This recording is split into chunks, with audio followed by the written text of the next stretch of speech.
जय श्री कृष्ण। दोस्तों, रक्षाबंधन सिर्फ एक राखी का त्योहार नहीं है, यह एक भाव है उस अटूट विश्वास का जो एक बहन अपने भाई में रखती है और वह वचन जो भाई देता है अपनी बहन की रक्षा का। पर क्या आप जानते हैं कि यह पर्व केवल मनुष्य जगत तक सीमित नहीं, अपितु देवताओं की कथाओं में भी इसकी गूंज मिलती है। वह भी तब जब रक्षा का वचन एक भक्त देता है भगवान को और भगवान उस वचन के बंधन में बंधकर उसके रक्षक बन जाते हैं। ये कथा उसी रक्षा बंधन की परिभाषा को ब्रह्मांडीय स्तर पर समझाती है, जब सृष्टि के पालनकर्ता स्वयं वैकुंठपति विष्णु अपने धाम को त्याग कर एक असुर सम्राट के द्वारपाल बन जाते हैं। वैकुंठ जहाँ दिव्य संगीत, पुष्पवर्षा और अप्सराओं की नृत्य धारा बहती है, वहाँ उस दिन एक विचित्र सन्नाटा था। माता लक्ष्मी का मन व्याकुल था, क्योंकि उनके प्राणस्वरूप श्रीहरि सिंहासन पर नहीं थे। उन्हें ज्ञात था कि नारायण कहाँ हैं, परंतु वो उन्हें रोक नहीं सकी। तभी वहाँ देवर्षि नारद पधारते हैं। नारायण नारायण माते, ये उदासी क्यों?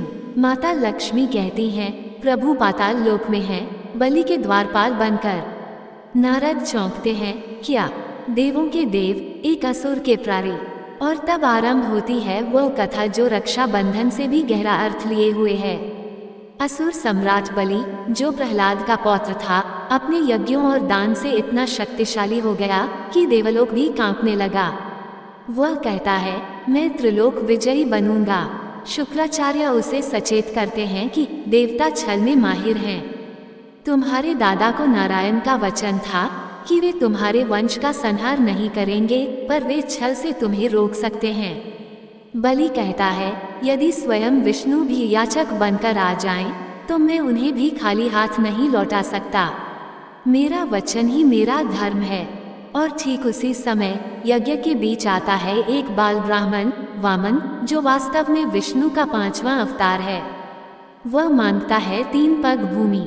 बलि हंसते हुए कहता है, तुम तो मेरे दान का उपहास कर रहे हो, मैं तुम्हें संपूर्ण पृथ्वी दे सकता हूँ। पर वामन कहता है, राजन, मुझे लोभ नहीं है, मुझे बस 3 पग भूमि चाहिए। शुक्राचार्य पहचान जाते हैं, ये छल है, ये विष्णु हैं। वे सूक्ष्म रूप धरकर संकल्प पात्र में छिप जाते हैं, पर वामन कुशा की नोक से उनकी एक आंख को भेद देते हैं।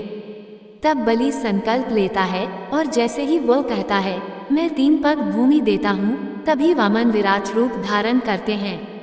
एक पग में पृथ्वी नाप लेते हैं, दूसरे में स्वर्गलोक, और जब तीसरे पग की बारी आती है, बलि अपना मस्तक झुकाकर कहता है, प्रभु, तीसरा पग मेरे इस अहंकार पर रखिए और मुझे मुक्त कर दीजिए। भगवान प्रसन्न हो जाते हैं, पर बलि की भक्ति, उसका समर्पण उसे केवल यश ही नहीं देता, बल्कि वह भगवान को बांधने का सामर्थ्य प्राप्त कर लेता है। वह कहता है, प्रभु, आपने सब कुछ ले लिया, पर क्या मुझे यह वरदान नहीं देंगे कि मैं हर दिन आपके दर्शन कर सकूं? विष्णु मुस्कुराते हैं, हे बलि, मैं पाताल लोक में तुम्हारे साथ रहूंगा, तुम्हारा द्वारपाल बनकर, जिससे तुम हर दिन मुझे देख सको। रक्षा बंधन केवल एक पर्व नहीं, बल्कि एक वचन और समर्पण का पर्व है, जो पूरी सृष्टि के ध्येय को भी परिभाषित करता है। ये पर्व एक भक्ति और विश्वास के अटूट बंधन का प्रतीक है, और इसकी एक अद्भुत कथा जुड़ी हुई है, जो हमें भगवान विष्णु के स्वयं के वचन और भक्त बलि के समर्पण से मिलती है। ये वह कथा है जब माता लक्ष्मी, जो भगवान विष्णु की परम शारीरिक शक्ति हैं, अपने स्वामी को बचाने के लिए एक बहन का रूप धारण करती हैं। ये कथा तब शुरू होती है जब माता लक्ष्मी, जो एक दिन अपने प्रिय नारायण के सिंहासन पर न देखती हैं, अत्यंत व्याकुल हो जाती हैं। उनका दिल ये जानने के लिए व्याकुल था कि उनके स्वामी कहाँ हैं। देवर्षि नारद के आगमन के बाद उन्हें ये पता चलता है कि विष्णु पाताल लोक में असुर सम्राट बलि के द्वारपाल बने हुए हैं। जब ये स्थिति माता लक्ष्मी ने सुनी, तो उनके मन में यह सवाल उठा कि क्या उनके स्वामी हमेशा के लिए पाताल लोक में रहेंगे? क्या उनका वापस आना अब असंभव हो चुका है? देवर्षि नारद ने कहा, माते, हर बंधन को काटने का एक सूत्र होता है, पर इसके लिए आपको उस राजा के पास जाना होगा जिसने आपके स्वामी को बंदी बनाया है। लेकिन आपको उस राजा के पास एक देवी के रूप में नहीं, बल्कि एक बहन के रूप में जाना होगा। ये सुनकर माता लक्ष्मी की आंखों में एक नई आशा की किरण चमक उठती है। वे जान गईं कि उन्हें अपने स्वामी को वापस लाने का यही तरीका है। माता लक्ष्मी ने एक साधारण स्त्री का रूप धरा और निकल पड़ी अपने स्वामी को वापस लाने के लिए। पाताल लोक में पहुंचकर वे बलि के पास जाती हैं और वहां अपनी विलाप करते हुए कहती हैं, राजन, मैं बहुत अभागिन हूँ। आज रक्षा का पवित्र दिन है, परंतु मेरा कोई भाई नहीं है जिसकी कलाई पर मैं ये राखी बांध सकूं। ये सुनकर राजा बलि ने कहा, आज से मुझे अपना भाई समझो। लाओ, मुझे तुम्हारी कलाई पर यह रक्षा सूत्र बांधने का सौभाग्य दो। माता लक्ष्मी ने राजा बलि की कलाई पर रेशम के धागों से बनी एक सुंदर राखी बांध दी। राजा बलि, जो विष्णु के परम भक्त थे, ये देखकर बहुत चकित हुए। वे कहते हैं, नया, तुम्हारी राखी ने मुझे अभिभूत कर दिया। मैं तुम्हारी हर समस्या को हल करूंगा, तुम्हारी हर परेशानी दूर करूंगा। माता लक्ष्मी ने उन्हें विनम्रता से कहा, भैया, मुझे मेरा पति लौटा दीजिए। ये सुनकर राजा बलि का चेहरा एकदम शांत हो गया और वे सोचने लगे, ये कैसी लीला है प्रभु, जिनके मैं पाताल के द्वार पर प्रतिदिन दर्शन करता हूँ, जिन्हें एक भक्त की तरह निहारता हूँ, वही आज मेरी बहन बनकर सामने खड़ी हैं। अब मेरा धर्म क्या कहता है? क्या मुझे एक भक्त के समर्पण को मानना चाहिए या फिर एक भाई के वचन को पूरा करना चाहिए? थोड़ी देर के लिए खामोशी छा जाती है, लेकिन उसके बाद राजा बलि के चेहरे पर एक शांत मुस्कान आ जाती है। वह हाथ जोड़कर कहते हैं, नहीं, राजा बलि हार सकता है, पर एक भाई नहीं। माते, आपने मुझे भाई बनाकर मुझे धन्य कर दिया। आपका पति आपका है और आप प्रभु को अपने साथ ले जा सकती हैं। माता लक्ष्मी ने आभार व्यक्त करते हुए राजा बलि का धन्यवाद किया और भगवान विष्णु को अपने साथ ले आई।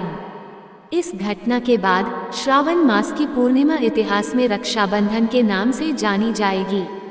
ये दिन भाई बहन के प्रेम और वचन का पर्व बनेगा और रक्षाबंधन केवल एक संस्कार नहीं, बल्कि एक भावात्मक, पवित्र और ईश्वर के साथ जुड़े रिश्ते का प्रतीक बन जाएगा। इस दिन माता लक्ष्मी ने एक बहन के रूप में भगवान विष्णु को वापस पाया और भगवान ने भक्त बलि के समर्पण और वचन को सम्मानित किया।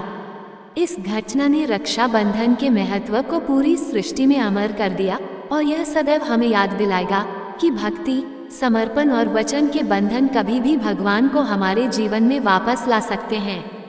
ये थी रक्षाबंधन की अद्भुत कथा, जो भाई बहन के रिश्ते की गहराई को दिखाती है और हमें ये सिखाती है कि भगवान भी कभी कभी हमें रक्षा के लिए अपने बंधन में बंध जाते हैं। जब माता लक्ष्मी पाताल लोक जाती हैं और बलि को रक्षा सूत्र बांधकर एक बहन का स्थान प्राप्त करती हैं, बदले में बलि उन्हें वचन देता है कि जब तक ये रक्षा सूत्र बंधा रहेगा, वह हर युग में श्रीहरि की रक्षा करेगा और सदा उन्हें अपने पास रखेगा। यही वो क्षण था जब रक्षाबंधन की परंपरा देवों के स्तर पर जन्मी, जहां एक राखी ने भगवान को भी बंधन में बांध दिया और एक असुर को दिव्यता का वरदान मिला। ये कथा हमें सिखाती है कि रक्षाबंधन केवल भाई बहन का पर्व नहीं, यह उस वचन और विश्वास का पर्व है जो प्रेम, भक्ति और त्याग की डोर से जुड़ा हो।